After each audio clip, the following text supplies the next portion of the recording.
एक व्यक्ति नित्य लड्डू गोपाल जी की सेवा किया करता था, लेकिन ठाकुर जी कभी उससे उत्तर ही नहीं देते थे।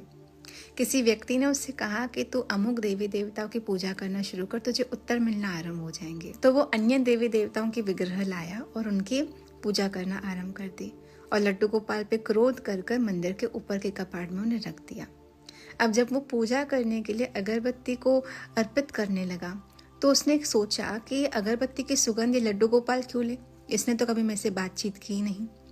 तो उसने सोचा कि मैं एक कपड़े से इनका मुख बांध लेता हूँ, ये क्यों सुगंध ले मेरे अगरबत्ती की। तो जैसे ही उसने एक कपड़ा लेकर ठाकुर जी का मुख बांधने का प्रयास किया, ठाकुर जी ने उसका हाथ पकड़ लिया और ठाकुर जी प्रकट हो गए।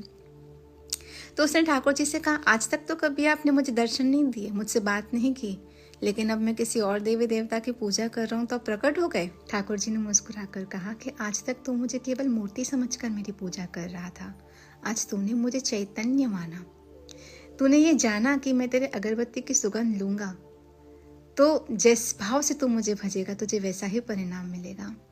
भगवत गीता में कृष्ण ने कहा है, ये यथाम माम प्रपद्यन्ते ताम तथैव भजामि हम ठाकुर जी को जड़ मानेंगे तो ठाकुर जी हमारे सामने कभी लीलाएं नहीं करेंगे, लेकिन अगर हम ठाकुर जी को चैतन्य मानेंगे तो ठाकुर जी भी हमारे सामने चैतन्य स्वरूप धारण कर लीलाएं करेंगे।